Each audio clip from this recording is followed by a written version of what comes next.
அர்ப்பணிப்பு தன்மையோடு 40 ஹதீஸையும் நல்லபடியான முறையில் அரபி இபாரத்தோடு மனனம் செய்யக்கூடியவன், அதை வாழ்க்கையில் கொண்டு வரக்கூடியவன் ஒரு ஆலிமின் அந்தஸ்துக்கு கூட சென்று விடுகிறான் சகோதரர்களே.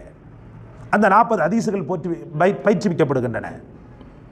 மஸ்ரூன் துவாக்கள் என்று சொல்லக்கூடிய தினசரி அன்றாடம் அல்லாவோடு சங்கமிக்க செய்யக்கூடிய, அல்லாவுடைய தொடர்பை பலப்படுத்தக்கூடிய மஸ்ரூன் துவாக்கள் போதிக்கப்பட்டு கொண்டிருக்கின்றன இந்த மதரசாக்களிலே, இந்த சமர்கால பயிற்சியிலே.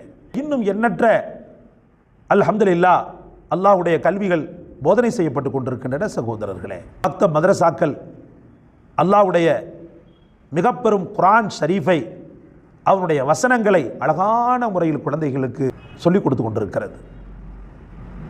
அன்பிற்குரியவர்களே, ஒரு தாயும் தந்தையும் பெற்ற பெரிய பேர் என்ன தெரியுமா? அந்த பிள்ளைகள் வாய் திறந்து அல்ஹம்துலில்லாஹி ரப்பில் ஆலமீன் அர் ரஹ்மானிர் ரஹீம்